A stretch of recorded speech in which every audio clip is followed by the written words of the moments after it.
واشهد ان محمدا عبده ورسوله وبعد۔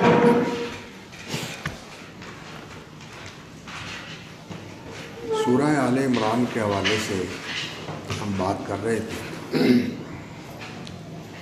کہ اس کا پہلا حصہ 80 سے کچھ زائد آیتیں یہ اس وفد نجران کے مدینہ منورہ آنے کے موقع پر اور رسول اکرم صلی اللہ علیہ وسلم نے جو ان کو دعوت دی اور جو انہوں نے رسول اکرم صلی اللہ علیہ وسلم کے ساتھ گفتگو کی، اس پس منظر میں یہ آیتیں نازل ہوئی تھیں۔ اور یہ وقت عام الوفود کا نہیں تھا۔ عام الوفود تو عام طور پر سن 9 ہجری کو قرار دیا جاتا ہے، لیکن یہ وفد رسول اکرم صلی اللہ علیہ وسلم کے پاس جنگ بدر کے بعد 2 ہجری میں آیا۔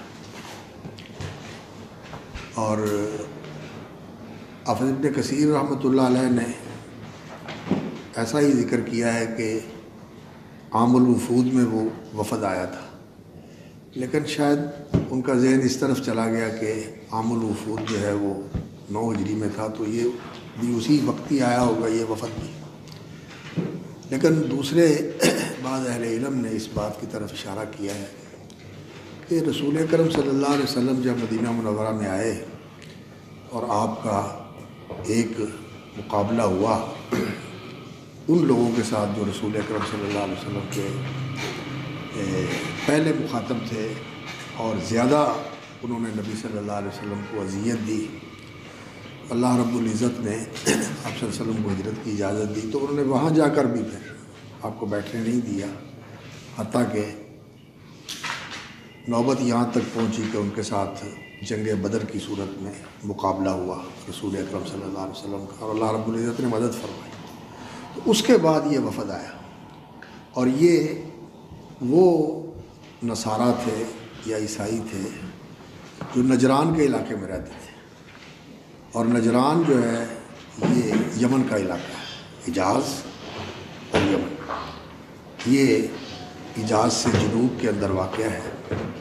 اور یہ مذہبی لوگ تھے، یعنی عیسائیوں میں یہ ایسے لوگ تھے جن کو آپ سچے عیسائی کہہ سکتے ہیں، سچے عیسائی لوگ تھے۔ تو یہ رسول اکرم صلی اللہ علیہ وسلم کے ساتھ بات چیت کرنے کے لیے بھی آئے تھے، اور شاید جاننے کے لیے بھی آئے تھے کہ آپ صلی اللہ علیہ وسلم کی دعوت کیا ہے، آپ صلی اللہ علیہ وسلم کیا کہتے ہیں۔ صرف مناظرہ کرنے کے لیے نہیں، جاننے کے لیے بھی آئے تھے آپ کہتے کیا ہے، اور اپنا موقف پیش کرنے کے لیے بھی آئے تھے بھی ہم کیا موقف رکھتے ہیں۔ اور ظاہر ہے کہ جو آدمی کسی دین اور کسی مذہب اور شریعت کا پیروکار ہو اور دوسرا بھی کسی مذہب کی دعوت دے رہا ہو، تو وہ آپس میں ملتے ہیں تو وہ کہتے ہیں کہ ہمارا یہ موقف ہے، آپ کا یہ موقف ہے، آپس میں بات چیت بھی ہوتی ہے، مکالمہ محاورہ بھی ہوتا ہے، اور اپنا دفاع بھی کرتا ہے اور دوسرے کو سمجھنے کی بھی کوشش کرتا ہے کہ دوسرا کیا کہہ رہا ہے۔ تو یہ ایسے لوگ تھے، اور یہ جو قصہ ہے ان کا اس وفد کا، اس کی اگر آدمی تفصیلات پڑھتا ہے کتابوں کے اندر، ابن اسحاق نے یا ابن ہشام نے یا مفسرین نے جو نقل کی ہیں، تو ان سے معلوم ہوتا ہے کہ یہ 60 لوگ تھے، جن میں عبد المسیح ان کا سید تھا، وہ ان کا بڑا تھا، اور دوسرا اس کو عاقب کہتے تھے، اور ایک سید ان کا سردار تھا جس کا نام اہم تھا، اور ایک ابو الحارث ابن علقمہ تھا، اور دوسرا قرض اس کا بھائی تھا ابن علقمہ۔ اور اس کے بارے میں یہ روایات کے اندر نقل کیا گیا ہے کہ ابو الحارث جو تھا یہ ان کا مذہبی لیڈر تھا، بڑا مذہبی لیڈر تھا، اور اس کے مذہبی منصب کی وجہ سے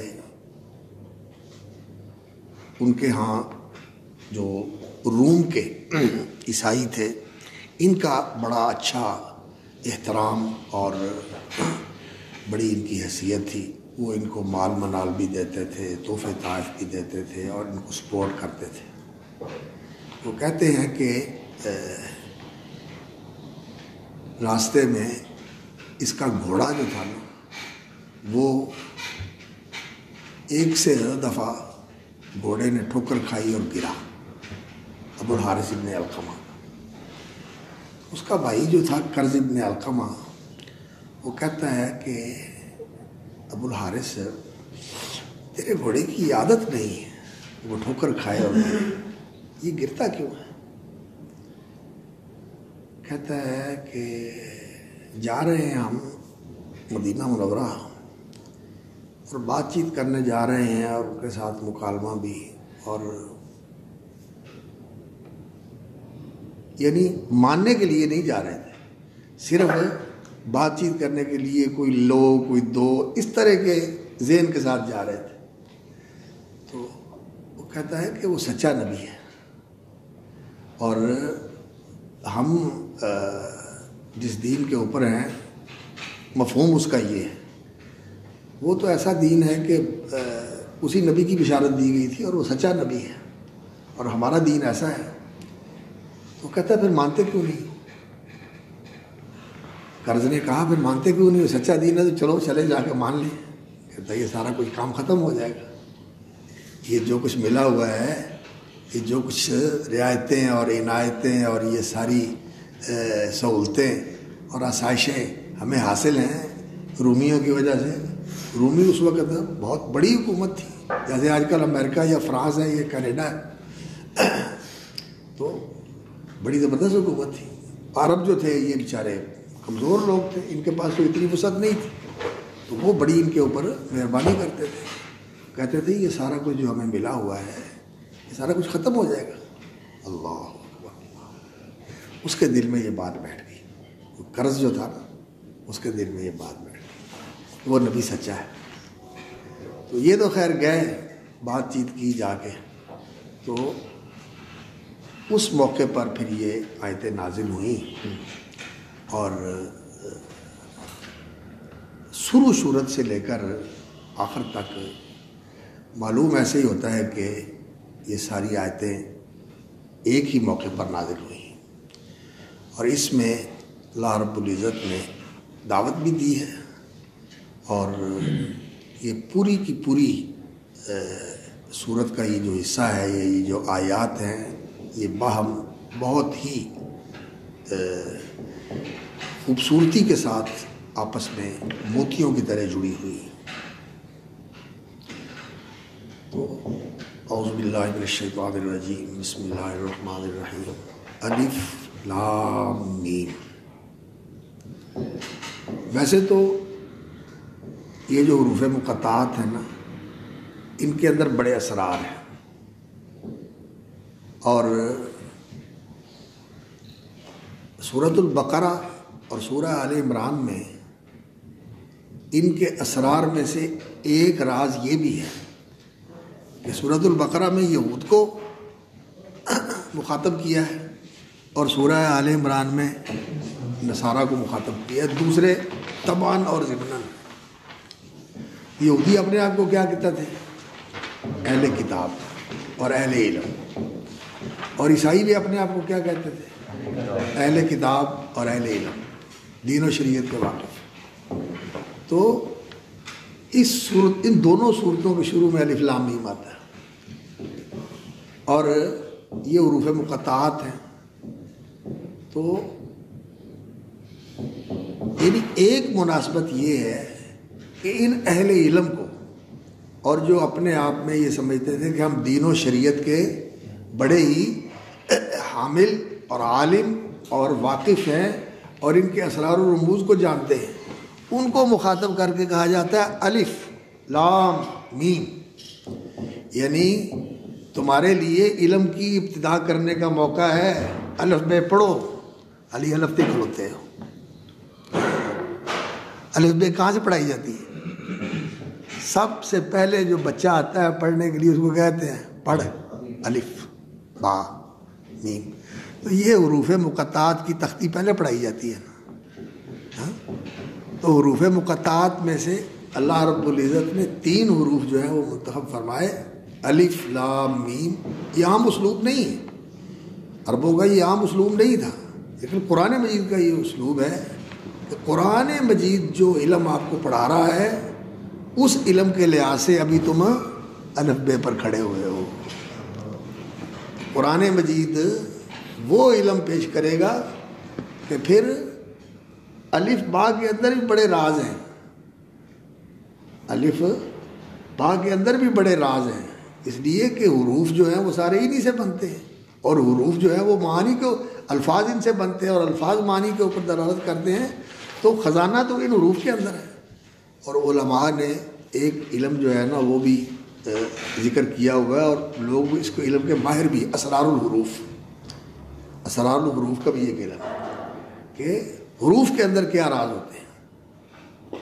تو الف جو ہے یہ حروف تہجی میں پہلا کلمہ ہے، اور لام میم یہ 2 کلمے اللہ رب العزت نے ان میں سے منتخب فرما کے ذکر کیے.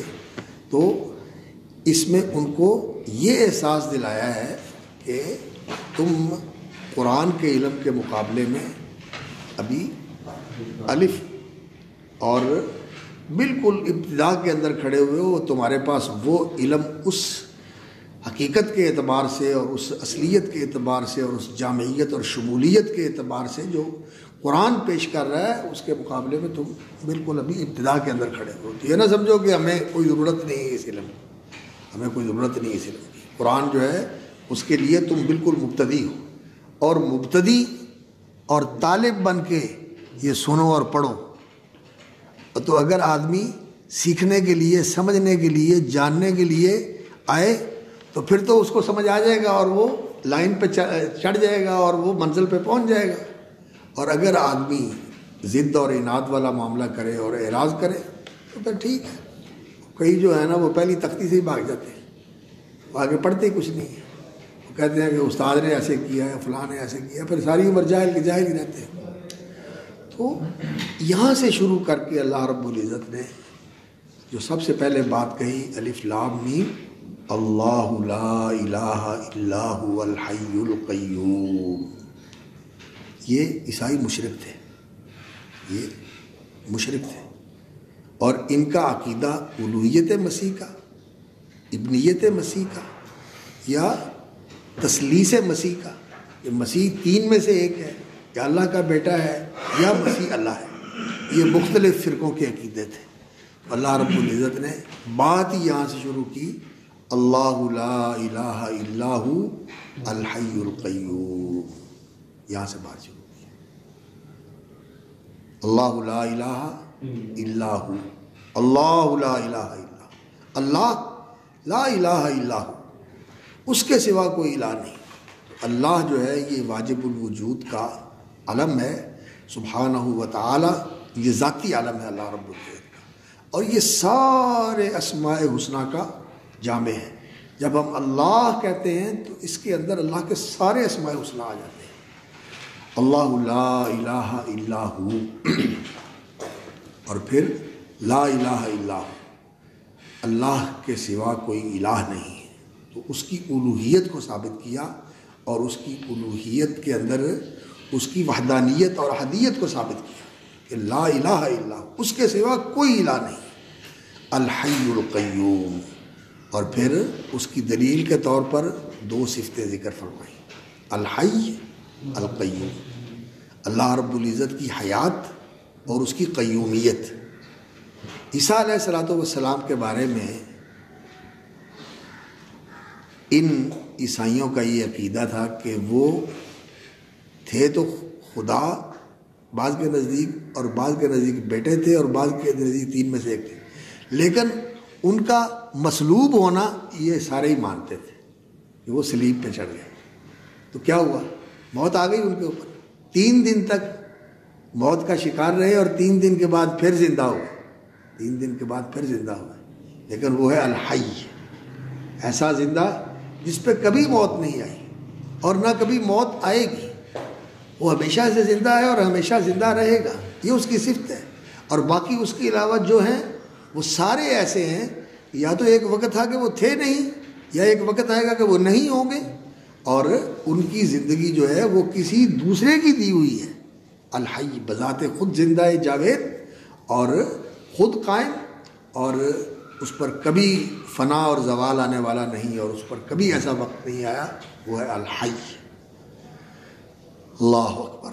الحی، اللہ لا الہ الا ہوا الحی القیوم. آیت الکرسی کے شروع میں بھی یہ ہے جو سب سے بڑی آیت ہے قرآن مجید کی، اور یہاں بھی یہ اللہ لا الہ الا ہوا الحی القیوم.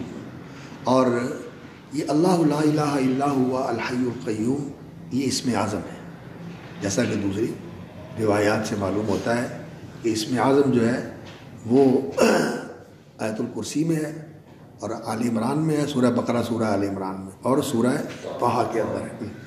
الحی القیوم جو ہے یہ اللہ کے اسماء حسنہ میں سے وہ اسم اعظم ہے جو اللہ رب العزت کی ذات کے ساتھ خاص ہے.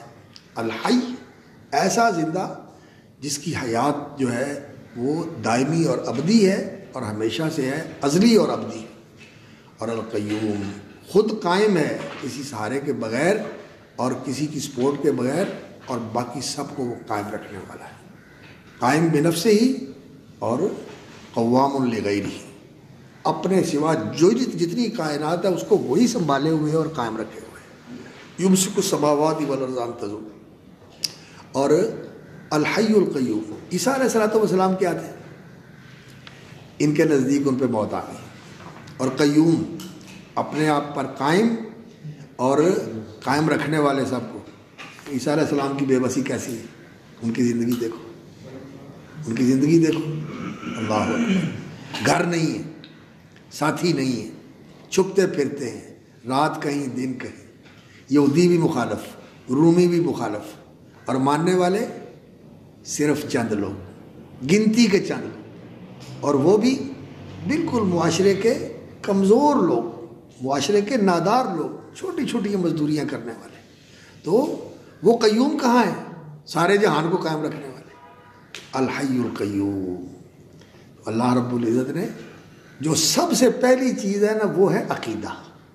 تو عقیدے کی اصلاح جو ہے اس کو سب سے پہلے رکھا کہ عقیدہ بندے کا صحیح ہونا چاہیے. بندے کا اللہ کی معرفت جو معرفت کا رخ ہے وہ سیدھا ہونا چاہیے. اللہ کو صحیح پہچانے انسان.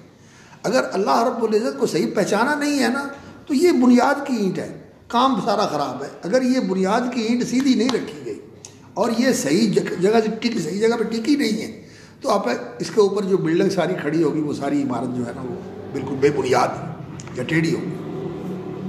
یہ ہے عقیدہ، بنیاد کی اینٹ. اس کو اللہ رب العزت نے سب سے پہلے رکھا. الف لام میم اللہ لا الہ الا ہوا الحی القیوم. اور پھر یہ جو اللہ ہے جو لا الہ الا ہوا ہے اور الحی القیوم ہے، نزل علیک الکتاب بالحق، اس نے یہ کتاب اتاری ہے آپ کے اوپر بالحق. قرآن دعوت ہے، قرآن دعوت دیتا ہے. تو وہ مخاطب، اور وہ عرب تھے، یہ عربی تھے، یہ اجمی نہیں تھے. یہ جو عیسائی تھے نا نجران والے، یہ عرب تھے، عربی ان کی زبان تھی. بلکہ یہ ان اسماعیلی عربوں سے بھی پہلے عرب تھے. ان کو العرب العاربہ کہا جاتا ہے. وعلیکم السلام. ان کو العرب العاربہ کہا جاتا ہے، یہ اصل عرب ہے. اور یہ جو اسماعیلی ہیں ان کو کیا کہا جاتا ہے؟ العرب المستعربہ. یہ وہ عرب ہیں جنہوں نے بعد میں عربی زبان سیکھی. تو یہ جو قریشی تھے حجاز کے رہنے والے، یہ مستعرب عرب تھے اور یہ اصل عرب تھے. عربی ان کی زبان تھی، عربی ان کی زبان تھی. تو اللہ رب العزت نے ان کو مخاطب کیا اور فرمایا نزل علیک الکتاب بالحق مصدقا لما بین یدیہ.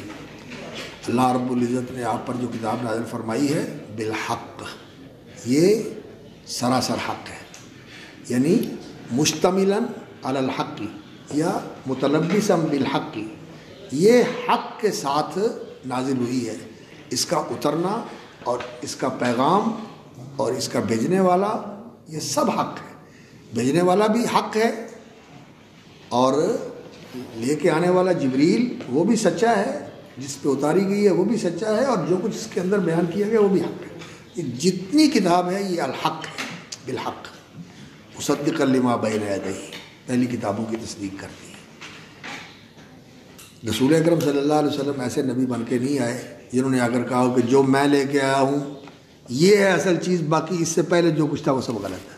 نہیں، انہوں نے یہ نہیں کہا، انہوں نے کہا میں وہی لے کے آیا ہوں جو پہلے اللہ کے طرف سے لانے والے لاتے رہے ہیں، میں ان کی تصدیق کرتا ہوا آیا ہوں، میں کوئی انوکھی چیز نہیں ہوں، میں کوئی ایسی چیز نہیں ہوں۔ دنیا کے اندر دیکھا گیا ہے کہ لوگ اپنی حیثیت اور برتری منوانے کے لیے یہ کہتے ہیں جو میں پیش کر رہا ہوں یہ آج تک کسی نے پیش نہیں کیا، جو مجھے سمجھ آیا یا کسی کو سمجھ نہیں آیا، جو میں نے آپ کو بتایا ہے یہ آپ کو نہ کوئی بتائے گا اور نہ کہیں سے ملے گا، یہ میرے پاس ہی ملے گا۔ لیکن اللہ کے رسول نے کیا کہا؟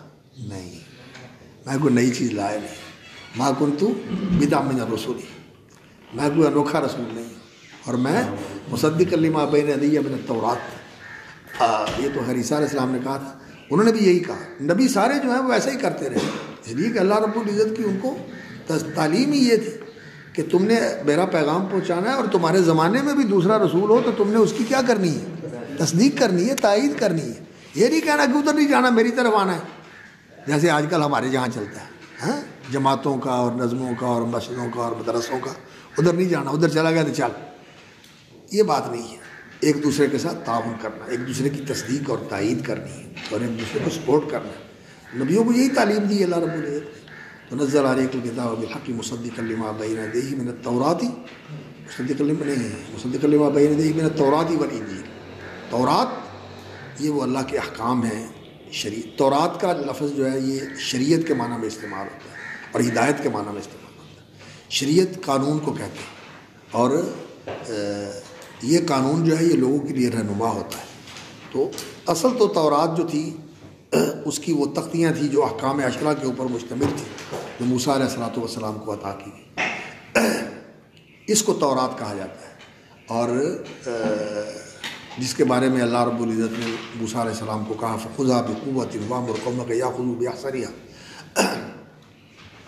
اور باقی تورات کے اندر وہ چیز بھی شامل ہے جو موسیٰ علیہ الصلوۃ والسلام پر وحی نازل ہوتی رہی پورے ان کے عرصہ نبوت کے اندر، اس کے نبی بننے کے دورانیے کے اندر، نبی بننے سے لے کر ان کی وفات تک کا جتنا عرصہ تھا، جتنی اللہ رب العزت کی طرف سے وحی نازل ہوتی رہی۔ فرعون کے لیے اس کو جا کر کہو، اس کے ساتھ جا کے بات چیت کرو، اور پھر بنی اسرائیل کو سمجھاؤ، بجھاؤ، بتاؤ، اور پھر جتنی بھی ان کے زمانہ تھا نبوت اور رسالت کا، اس میں اللہ رب العزت کی طرف سے جو پیغام آتے رہے وہ سارے تورات کے ساتھ اس کا بیان ہے۔ جیسے ہمارے نزدیک قرآن ہے اللہ رب العزت کا کلام اور وحی جو اللہ رب العزت نے محمد رسول اللہ صلی اللہ علیہ وسلم پر اتاری، اور اس کے ساتھ حکمت ہے جو نبی صلی اللہ علیہ وسلم نے قرآن کے بیان کے لیے قرآن کے ساتھ لوگوں کو بتایا، سمجھایا، اور نبی صلی اللہ علیہ وسلم کی زندگی کے واقعات جو اس قرآن کو سمجھنے کے لیے ضروری ہیں، یہ سارے اس قرآن کے ساتھ ہمیں جاننے اور ماننے ضروری ہوتے ہیں تاکہ قرآن کی سمجھ آئے۔ تو وہ تورات بھی اسی طرح ہے، اور وہ اب جو ہے وہ ان مجموعوں کی شکل میں یا ان اسفار کی شکل میں جو اسفار خمسہ ہے، وہ تورات بکھرے ہوئے اس کے احکام اور اس کے جو اجزاء ہیں وہ ملتے ہیں، اور باقی ساری تورات اس طرح جس طرح قرآن مجید ہمارے پاس اول سے لے کر آخر تک سارا مرتب اور محفوظ ہے اور متعین اور بالکل الگ ہے، اس طرح تورات جو ہے وہ موجود نہیں ہے، اس طرح تورات موجود نہیں ہے۔ باقی جو تورات ہے اس کی قرآن تصدیق کرتا ہے، اس کی قرآن تصدیق کرتا ہے، اور اس تورات کے اندر لفظی تعریف بھی ہوئی ہے، معنوی تعریف بھی ہوئی ہے، اور بعض چیزیں بڑھا کر اس میں شامل کر دی گئی ہیں۔ تو قرآن مجید میں کسی چیز کو شامل نہیں کیا گیا، ہاں بعض چیزیں توضیحی طور پر علماء نے جو ہے وہ سہولت کے لیے بنائی ہوئی ہیں، لیکن ان کو قرآن سے الگ واضح طور پر لکھا جاتا ہے، بتایا جاتا ہے کہ یہ قرآن نہیں ہے۔ لیکن تورات اس طرح نہیں موجود، تورات اس طرح موجود نہیں۔ مصدقا لما بین یدیہ من التوراۃ والانجیل، اور انجیل جو ہے یہ خوشخبری کو کہتے ہیں۔ یہ عیسیٰ علیہ الصلوۃ والسلام کی زبان جو تھی ان کے زمانے میں 2 زبانیں بولی جاتی تھیں. ایک تو رومی زبان تھی، اس لیے کہ یہ حکومت کی زبان تھی. شام، لبنان، فلسطین، یہ علاقہ رومیوں کے ماتحت تھا اور رومی زبان بولی جاتی تھی اور یہ سرکاری زبان تھی. اور رومی زبان، اٹالین زبان اور یونانی زبان، ان دونوں زبانوں کی آج بھی یونانی میں جو ہے نا یونانی زبان موجود ہے کتابوں کے اندر، اور اٹالین زبان بھی موجود ہے. لیکن ان ساری تقریباً یورپین زبانوں کی جو اصل ہے نا وہ کون سی ہے؟ لاطینی زبان. جیسے ہماری اس بر صغیر کی زبانوں کی اصل سنسکرت ہے، اس کی اصل جو ہے وہ سنسکرت ہے، اور وہ ہندوؤں کی مذہبی زبان ہے، اور اسی سے یہ ساری زبانیں نکلی ہیں. پنجابی بھی اسی سے نکلی ہے، اور یہ جو پنجابی ہے یہ جو دریائے سندھ ہے اور اس کے ساتھ والے جو علاقے ہیں اور اس کی جو معاون دریا ہیں، ان علاقوں کے اندر جو بولی جانے والی زبان ہے پنجابی، پٹھوہاری اور یہ سرائکی، اور یہ جو ہے نا ہمارے علاقے کی زبان پنجابی، اور اسی طرح ادھر کی جانگلیوں کی زبان، یہ ساری زبانیں جو ہیں نا تقریباً ایک ہی ہیں. اور سرائکی جو ہے یہ کچھ اس طرح کی زبان ہے کہ اس میں ان ساری زبانوں کا اثر پایا جاتا ہے. یہ جیسے کوئی ایک مرکزی سی زبان نہیں ہوتی، تو سندھی کے بھی اس میں کچھ اثر ہے، کچھ پنجابی کا بھی اثر ہے، کچھ جو ہے نا ادھر پوٹھوہاری کا اور کشمیری کا بھی اثر ہے. تو یہ ساری زبانوں کی نا مرکزی زبان ہے تو سرائکی زبان. تو باقی بنگالی ہے یا گجراتی ہے یا ادھر راجستھانی زبان ہے، یہ ساری زبانیں جو ہے نا سنسکرت سے نکلی ہوئی ہیں. تو اس طرح یورپ کی زبانوں میں جو اصل زبان ہے نا وہ لاطینی. تو یونانی زبان بھی اس کا حصہ ہے اور اسی کی ایک جو ہے نا شاخ ہے، اور اٹالین زبان بھی اسی کی شاخ ہے. فرانسیسی، جرمن اور ہالینڈ کی زبان ڈیک، اور اسی طرح اور دوسرے ملکوں کی زبانیں جو ہیں وہ ساری اسی سے نکلی ہیں. تو ایک تو یہ زبان تھی، یہ سرکاری زبان تھی. اور دوسری جو زبان تھی علاقائی زبان، وہ آرامی تھی، آرامی زبان تھی. آرامی زبان کون سی تھی؟ یہ شام کے لوگ اور فلسطین کے لوگ اور دوسرے لوگ یہ زبان بولتے تھے. اور یہ آرامی اور سریانی زبان، عفواً غلطی ہو گئی، آرامی زبان جو ہے یہ عراق کے علاقے کی تھی. عراق کا جو علاقہ تھا نا، بابل اور نینوا وغیرہ، ان کی زبان آرامی تھی اور ان کی زبان سریانی تھی، سیریا والوں کی. ان کی زبان سریانی تھی، سریانی زبان تھی. تو یہ زبانیں بھی لوگ بولتے تھے، اس لیے کہ عراق کا تعلق جو ہے وہ اس علاقے کے ساتھ بھی بنتا ہے، اور عراق بھی بڑی قدیم تہذیب ہے، اور اس کا ایران کے ساتھ بھی تعلق بنتا ہے، عرب کے ساتھ بھی تعلق بنتا ہے، اور قدیم تہذیب ہے اس کی. جیسے مصر کی بڑی قدیم تہذیب ہے، اسی طرح عراق کی بڑی قدیم تہذیب ہے، اور اسی طرح جو ہے نا یہ شام کی تہذیب بھی بڑی قدیم تہذیب ہے، ان کی بھی بڑی قدیم تہذیب ہے. تو یہ سریانی زبان بھی تھی اور آرامی زبان بھی تھی، اور عبرانی زبان بھی تھی جو کہ بنی اسرائیل کی زبان تھی اور ان کی مذہبی زبان تھی، عبری. اور عبری اور عربی جو ہے ان کے درمیان میں بڑی قربت ہے ان کے درمیان. ان زبانوں کو سامی زبانیں کہتے ہیں. یہ سریانی ہوئی، آرامی ہوئی اور عبری ہوئی، عبرانی زبان، عربی زبان ہوئی، ان کو سب کو سامی زبان، اللغات السامیہ کہتے ہیں. تو عیسیٰ علیہ السلام جب یہاں تھے تو اس وقت یہ زبانیں یہاں بولی جاتی تھیں. تو یونانی زبان یا لاطینی زبان یا رومی زبان یہ ایک ہی بات ہے، یہ سرکاری زبان تھی. اور سریانی زبان یہ علاقائی زبان تھی اس فلسطین کے علاقے کی. اور عبری زبان جو تھی، عبرانی، یہ ان کی مذہبی زبان تھی. ان کی اسرائیلیوں کی مذہبی زبان تھی. تو انجیل کی زبان میں نازل ہوئی،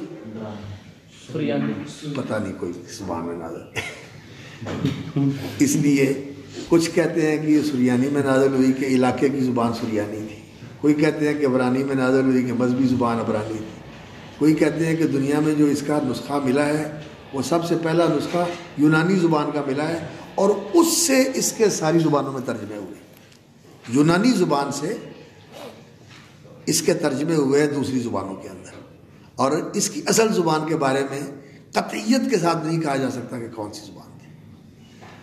یہودیوں کی تو عبری تھی اور تورات عبرانی زبان میں نازل ہوئی، اس لیے کہ یہودیوں کی یہ زبان تھی اور انہوں نے اس کو زندہ کر لیا ہے، انہوں نے اس کو اب زندہ کر لیا ہے۔ دوسری زبانیں بھی وہ جانتے ہیں، لیکن انہوں نے اپنی مذہبی زبان عبری کو اس کا رسم الخط اور اس کی زبان اس کی وکیبلری اور ساری لغت جو ہے انہوں نے اس کو محفوظ کر لیا۔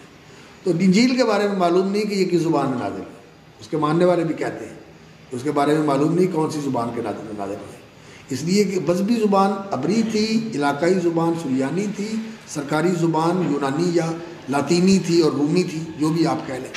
یہ کس زبان میں نازل ہوئی اس کا کوئی پتہ نہیں، اور جو آخری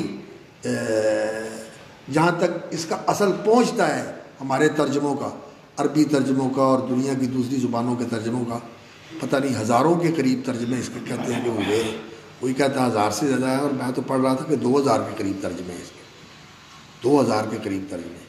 حیرانی ہوئی مجھے، اور ہمارے دوست بتانے لگے بلتستانی زبان والے، وہ کہتے ہیں ایک وقت تھا کہ ہماری بلتی زبان لکھی نہیں جاتی تھی، لیکن بائبل کا ترجمہ بلتی زبان میں بھی ہے، بلتی زبان میں بھی اس کا ترجمہ ہوا ہے، محنت کی ہے محنت کی ہے۔ تو خیر، مصدق لما بین یدیہ من التوراۃ والانجیل کیسے آئے تھے؟ مصدق لما بین یدیہ من ہاں والذی انزل علیک الکتاب نہیں، اللہ لا الہ الا هو الحی القیوم نزل علیک الکتاب بالحق، ایسے نزل علیک الکتاب بالحق مصدق لما بین یدیہ من التوراۃ والانجیل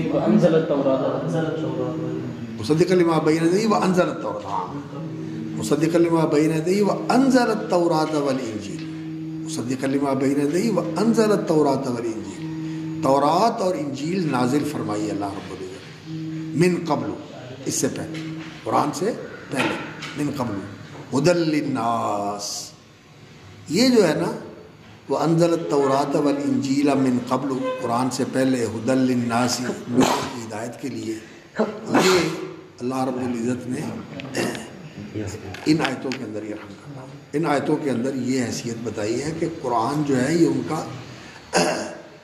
کا ابطال کرنے کے لیے نہیں آیا اور انہیں بالکل ختم کرنے کے لیے نہیں آیا، بلکہ ان کی اصلی روح کو زندہ کرنے کے لیے آیا ہے اور ان کی اصلی تعلیمات کو محفوظ کر کے کامل شکل میں پیش کرنے کے لیے آیا ہے۔ من قبل ھدی للناس وانزل التوراۃ والانجیل من قبل ھدی للناس وانزل الفرقان، اور اللہ رب العزت نے فرقان نازل فرمایا۔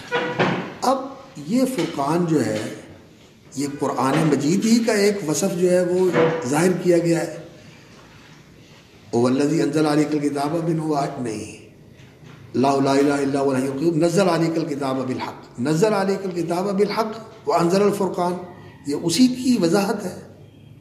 کچھ علماء نے تو کہا یہ اسی کی وضاحت ہے، کچھ علماء کہتے ہیں کہ وانزل الفرقان، اور اللہ رب العزت نے فرقان نازل فرمایا ہے، یعنی ایسے دلائل، ایسے واقعات، ایسے حالات، ایسے امور اللہ نے دنیا کے اندر رکھے ہوئے ہیں جن سے انسان کے لیے حق اور باطل کا امتیاز ہو جاتا ہے، انسان کی آنکھیں کھل جاتی ہیں، انسان کو بصیرت مل جاتی ہے۔ اگر انسان کا دل زندہ ہو، اس کی سوچ صحیح کام کرتی ہو اور وہ آنکھیں کھولنا چاہے اور حقیقت تک پہنچنا چاہے، تو انزل الفرقان، اللہ رب العزت نے حقائق اور دلائل اتارے ہوئے ہیں جو انسان کی ہاتھ پکڑ کے اس کو صحیح جگہ کے اوپر لے آتے ہیں۔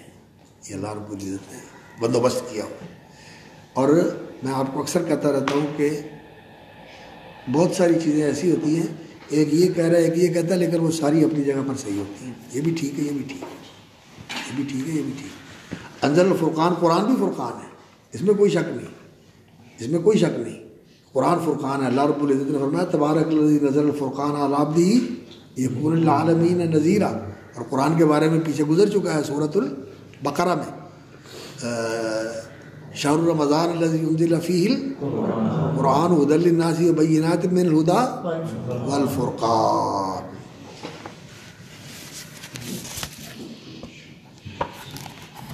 تو قرآن کا فرقان جو ہے یہ ھدی للناس وبینات من الھدی والفرقان. یہ کوئی قرات فرقان بھی ہے؟ نہیں، وہ قاری نہیں ہے پکا قرات والا. اچھا ٹلے ہی ہو سارے میرے ورگے ہی. ہاں قاری صاحب نہیں ہے. ہاں بینات من الھدی والفرقان ھدی للناس وبینات من الھدی والفرقان. تو فرقان جو ہے یہ قرآن کا وصف ہے اور قرآن مجید کے لیے بھی یہ بولا جاتا ہے.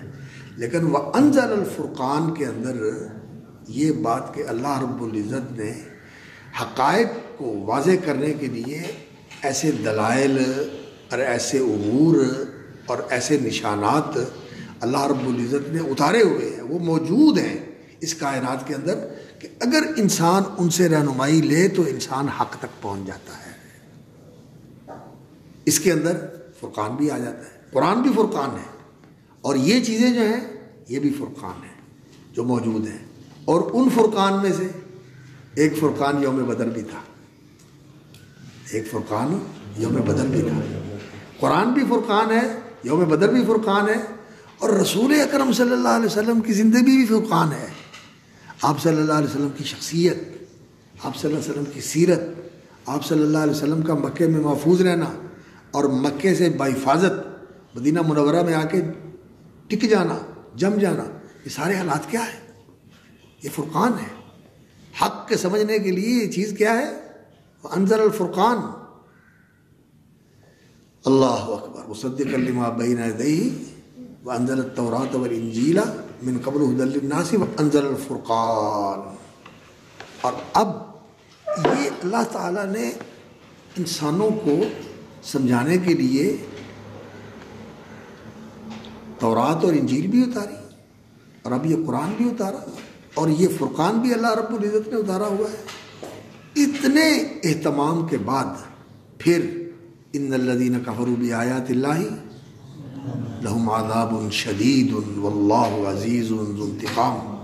یہ ایسا ہی نہیں ہے کہ اللہ تعالیٰ لوگوں سے درخواستیں کرتا پھرے کہ مان لو مان لو مان لو مان لو مان لو. نہیں، اب اس نے لوگوں کی ہدایت کے لیے وہ بھی اتاری تھی اور قرآن بھی اللہ رب العزت نے اتارا ہے. تو اللہ رب العزت کا یہ فیصلہ ہے کہ وہ الحی بھی ہے اور القیوم بھی ہے، اس لیے کہ ساری کائنات کا وجود میں لانے والا بھی وہی ہے اور قائم رکھنے والا بھی وہی ہے. اکبر اس نے جو آیتیں نازل کی ہوئی ہیں جو لوگوں کے ماننے کے لیے، لوگوں کی ہدایت کے لیے، لوگوں کی زندگی کو بہتر بنانے کے لیے، ان الذین کفروا بآیات اللہ لہم عذاب شدید، تو پھر ان کے لیے بڑی سخت سزا ہے. اور وہ سخت سزا جو ہے دنیا میں بھی ہے اور یہ سخت سزا یہودیوں نے بھی بھگتی، یہودیوں کے مخالفوں نے بھی بھگتی اور عیسیٰ علیہ السلام کے مخالفوں نے بھی بھگتی. اور یہ تاریخ پچھلی بھی بتاتی ہے اور یہ جو قریب میں واقعہ ہوا ہے جنگ بدر کا یہ بھی بتا رہا ہے لہم عذاب شدید واللہ عزیز ذو انتقام. اور اس میں دھمکی ہے کہ اللہ رب العزت بڑی سخت انتقام لینے والی ذات ہے. جب وہ کیسے ہے وہ شعر، اللہ اکبر اللہ، نہ جاؤ اس کی دیر گیری پہ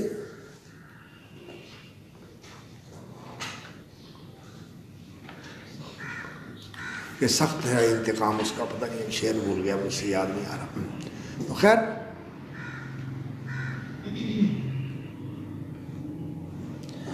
تو اللہ رب العزت جو ہے وہ انتقام لینے، عزیز ذو انتقام. عزیز زبردست ہے، غلبے والا ہے، قوت والا ہے، طاقت والا ہے، ایسا زبردست ہے کہ اس کے مقابلے میں کسی کو حیثیت ہی نہیں. اور ذو انتقام، پھر وہ انتقام لینے والا ہے، بدلہ لینے والا ہے. اللہ رب العزت انتقام لینے والا ہے. تو یہ آیتیں جو ہیں قرآن کی اور تورات اور انجیل میں جو نازل ہوئی ہیں جن کی قرآن تصدیق کر رہا ہے، کوئی ان کو اگر مانتا نہیں ہے تو وہ یہ نہ سمجھے کہ چلو کچھ نہیں ہوتا، نہیں، اللہ رب العزت پکڑنے والا ہے۔ ان الذین کفروا بآیات اللہ لہم عذاب شدید واللہ عزیز ذو انتقام ان اللہ لا یخفی علیہ شیء فی الارض ولا فی السماء وهو السمیع العلیم۔ اللہ رب العزت کی صفت جو ہے الحی، اس صفت کا یہ تقاضا ہے کہ وہ الحی زندہ ہے۔ جو زندہ ہوتا ہے وہی باخبر ہوتا ہے نا، اسے احساس بھی ہوتا ہے اور اسے آگاہی بھی ہوتی ہے، اور اس کے ساتھ یہ جو حیات کی ظاہر صفتیں ہیں کہ دیکھنا، سننا، بولنا، محسوس کرنا، یہ حیات کی صفتیں ہیں جن سے حیات کا پتہ چلتا ہے، جن سے حیات کا پتہ چلتا ہے۔ تو الحی، تو یہ صفتیں جو ہیں یہ کیا ہے؟ یہ علم کا باعث بنتی ہیں۔ یہ صفتیں دیکھنے سے، سننے سے علم جو ہے نا انسان کو حاصل ہوتا ہے۔ اللہ رب العزت تو عالم ہے، اور اس کی حیات ہی کا یہ تقاضا ہے کہ اس کا علم کامل ہو، دیکھنے والا بھی ہو، سننے والا بھی ہو، جاننے والا بھی ہو، اور اس کے جاننے کی یہ کیفیت ہے ان اللہ لا یخفی علیہ شیء فی الارض ولا فی السماء وهو السمیع العلیم۔ لا یخفی علیہ شیء فی الارض ولا فی السماء، اس میں قرآن کا اعجاز دیکھیے۔ یہ نہیں کہا کہ وہ دیکھتا ہے، یہ نہیں کہا کہ وہ سنتا ہے، یہ نہیں کہا وہ جانتا ہے، بلکہ کہا لا یخفی علیہ شیء فی الارض ولا فی السماء۔ اللہ اکبر، دیکھ بھی رہا ہے، سن بھی رہا ہے، جان بھی رہا ہے، اور پوری طرح ہر وقت بے خبر ہے، ہر وقت باخبر ہے، ہر وقت باخبر ہے۔ ان اللہ، یہ ہے نا اصل حیات، الحی۔ ان اللہ لا یخفی علیہ شیء فی الارض ولا فی السماء۔ اللہ اکبر، اللہ اکبر، اللہ اکبر۔ کتنی عظمت ہے اس چیز کے اندر، اس صفت کے اندر کتنی عظمت ہے۔ هو الذی یصورکم فی الارحام کیف یشاء لا الہ الا هو العزیز الحکیم، اور وہ اللہ یصورکم فی الارحام کیف یشاء، الحی ہے، القیوم ہے، اور اس کی مخلوقات میں انسان جو ہے یہ مخلوقات میں بہت ہی اشرف اور اکرم مخلوق ہے، اور اس اکرم مخلوق کو کیسے وجود میں لاتا ہے وہ، اس میں اس کی قدرت بھی ہے، اس کا علم اور اس کی حکمت بھی ہے، اور اس کی رحمت اور ربوبیت بھی ہے، اور انسان کو یہ احساس بھی دلانا ہے کہ تو ذرا اپنے آپ پر غور کر کہ تجھے کیا سے کیا بنا دیا، کہاں سے اٹھایا، کہاں سے نکالا اور کہاں پہنچا دیا۔ آج جو منصب ملا ہوا ہے کسی آدمی کو، کبھی وہ ذرا اپنے ماضی پہ غور کر کے دیکھے کہ کبھی وہ بچہ تھا گندگی میں لتھڑا ہوا، کوئی بتا ہی نہیں سکتا اور کچھ کر ہی نہیں سکتا، کوئی چیز منہ میں ڈال ہی نہیں سکتا، ہر چیز میں محتاج، کسی چیز کا پتہ نہیں، ایسا بے خبر، ایسا بے علم۔ اور جب اس سے پہلے کا منظر دیکھے، جب ماں کے پیٹ میں تھا ایک بلبلے کی شکل میں، اور پھر ایک جو کی شکل میں، اور پھر ایک وجود کی شکل میں، ان سارے مرحلوں سے گزار کے اللہ رب العزت نے انسان کو یہ کچھ بنا دیا۔ تبارک اللہ احسن الخالقین۔ انسان کو غور کر کے دیکھنا چاہیے کہ وہ میرا مالک مجھ سے کیا کہتا ہے اور مجھ سے کیا چاہتا ہے، اس نے مجھے کیا سے کیا بنا دیا، اور اگر میں اس کی تعلیم کے اوپر اور اس کی ہدایت کے اوپر عمل کروں تو پھر وہ مجھے جو کچھ بنائے گا آج انسان اس کا تصور بھی نہیں کر سکتا۔ والذی یصورکم فی الارحام کیف یشاء لا الہ الا هو العزیز الحکیم۔ ایسے ہی ہے، والذی یصورکم فی الارحام کیف یشاء لا الہ الا هو العزیز الحکیم۔ یہ ہے تمہید، اور پھر یہ آیت آئی ہے مدخل کے طور پر، پہلے ان کے ذہن کو کلیئر کرنے کے لیے کہ قرآن مجید جو ہے منہ آیات محکمات ہن ام الکتاب و اخر متشابہات۔ اب اس آیت پہ کل بات کریں گے۔